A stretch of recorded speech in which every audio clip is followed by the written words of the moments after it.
Selamat sore para netizen dimanapun kita berada, salam inspirasi bagi kita semua. Wow, agak menarik juga ternyata ya respon PSI ogah gabung ke koalisi pengusung Anies. Gus Coy, memang dia siapa? Betul begitu. Partai 0, lalu kemudian mengomentari ogah ya mendukung Anies Baswedan atau bergabung koalisi perubahan. Emang Partai 0, bisa memberikan dampak enggak sih ya? Bagaimana ini kan partai apa? Partai suram begitu kan. Dalam artian bahwa ya mau dukung siapapun dia tidak ngaruh begitu kan. Ya partai ecek-ecek lah kira-kira seperti itu begitu. Tapi kenapa dia begitu sombongnya partai PSI yang mengatakan sampai kapanpun ya dunia runtuh ya tidak akan pernah mendukung atau berkoalisi atau mendukung Anies Baswedan begitu. Ada apa begitu kan? Karena mungkin ada kesakit hatian di 2017 atas kekalahan itu ya kita harus menerima. Ini negara demokrasi kan begitu logikanya begitu kan ya.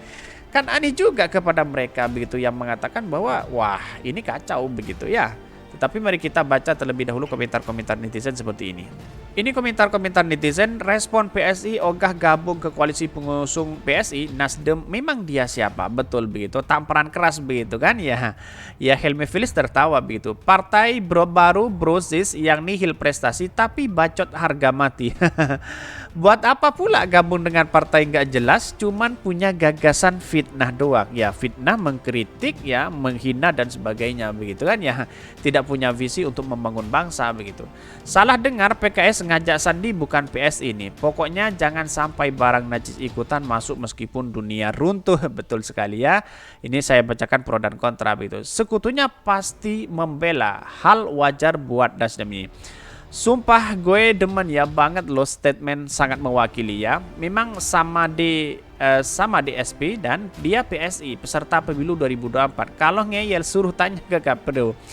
Ini banyak sekali dia memang bukan siapa-siapa ya. Dia PSI hanya partai kecil yang berintegritas ya. Berintegritas di mana letak logikanya? Prestasinya apa begitu kan ya? Prestasinya apa? Tidak punya kader untuk kapasitas itu, etika politiknya tidak ada begitu kan ya. Kita harus warga masyarakat sudah tahu siapa mereka, bisa jadi nyongsep begitu kan ya. Daripada 0% yang tidak tahu diri ini. Woi, orang-orang PSI pertanyakan sederhana, siapa lo?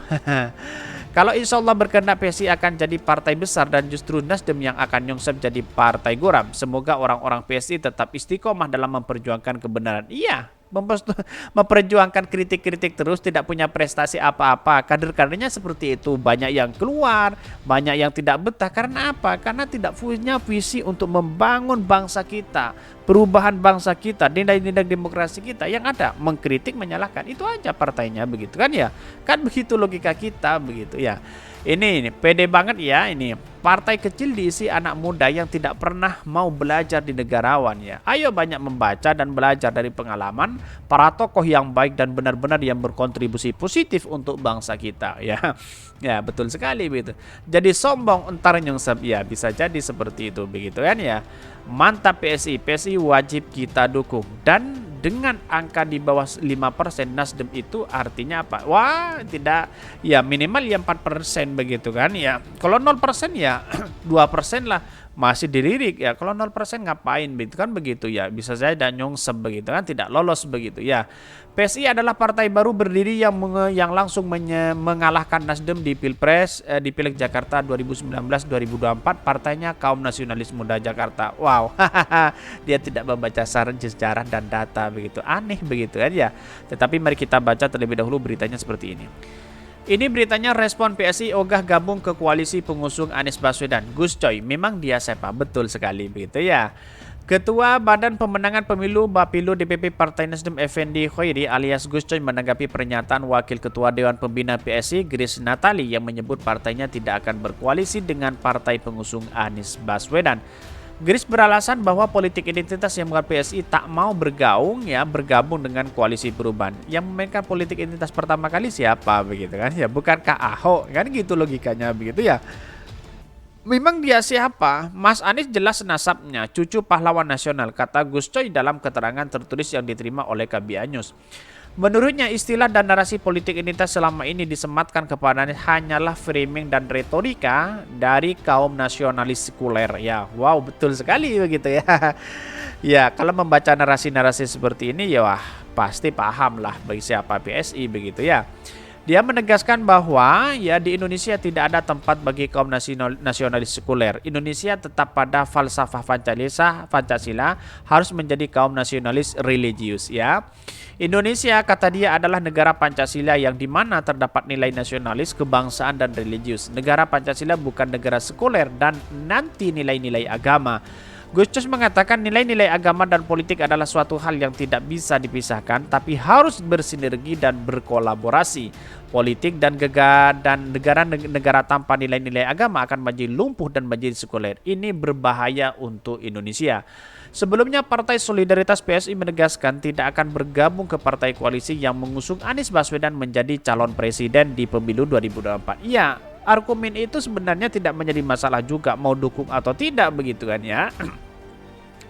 Tapi perlu diingat bahwa apakah selama ini ya dari kader PSI yang sudah banyak keluar, terus kemudian tidak punya prestasi apa-apa, terus kemudian kader-kadernya banyak yang bermasalah begitu kan ya. Apakah ini yang dipertahankan begitu kan? Menurut saya bisa jadi bubar ya. Kalau tidak bubar ya jadi apa ya? Jadi lelucon begitu kan, intermezzo begitu.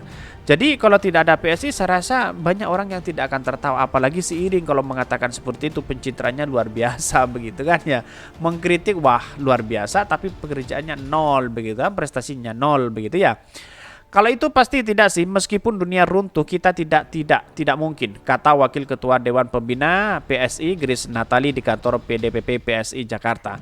Grace menyinggung politik identitas yang menurutnya tidak baik untuk kualitas demokrasi ya, bukan persoalan lagi. Yang prinsip beliau untuk kami adalah sangat mendasar. Kita tuh jangan mencampurkan, jangan mempolitisasi agama, jangan memainkan politis identitas karena rusak kita, masyarakat kita banyak yang belum terdidik. Ya karena melihat situasi ini yang memainkan politisi agama siapa begitu kan ya. Terus kemudian kok begitu pedenya dia mengatakan itu, sombongnya luar biasa begitu ya. Akhirnya mereka baper, pemilu sudah lewat, masih gonta-ganti di bawah dan membuat kualitas demokrasi kita rendah. Kita akhirnya milih orang berdasarkan agamanya apa, sukunya apa, programnya apa, kita tidak tahu lanjutnya. Ya menurut saya pribadi ngapain kita harus mempermasalahkan itu begitu ya. Menurut Gus Coy apa yang disampaikan Gus Coy ini memang benar luar biasa begitu kan, memberikan tamparan keras kepada PSI selama ini begitu ya. Tapi menurut saya pribadi catatnya begini, ketika PSI mengatakan seperti itu keluar begitu hal menyalahkan Anies Baswedan, menurut saya pribadi itu blunder. Kenapa? Karena di satu sisi mungkin dia sakit hati di 2017 karena kalah mendukung Ahok, yang kemudian kedua adalah kenapa Anies Baswedan menjadi presiden, itu mungkin sakit hati itu. Yang blundernya adalah satu, apa prestasi? Seharusnya PSI sebagai partai baru dia menghormati satu sama lain begitu kan ya, tidak ke sana tidak ke sini begitu. Sama dengan Partai Gelora, bisa saja kedua-duanya nyongsep begitu kan ya. Karena apa? Karena dia tidak independen dalam membangun bangsa. Dia hanya mengomentari orang, mengkritik orang yang mau menjadi calon presiden di situ begitu. Katanya adu gagasan, adu ini. Tapi nyatanya apa? Nyatanya ya dia mengkritik seolah-olah tidak bekerja begitu kan, tidak becus bekerja begitu kan, begitu yang seharusnya dilakukan begitu bagi partai PSI begitu kan, dalam artian bahwa nah kenapa kok ada kritikan-kritikan sangat luar biasa kepada Anies Baswedan begitu, dianggap gagal tidak bekerja dan sebagainya begitu kan ya. Ya pada akhirnya lihatlah prestasi Anies Baswedan di Jakarta ya, karena pada orang-orang sekarang itu tidak tahu begitu kan ya.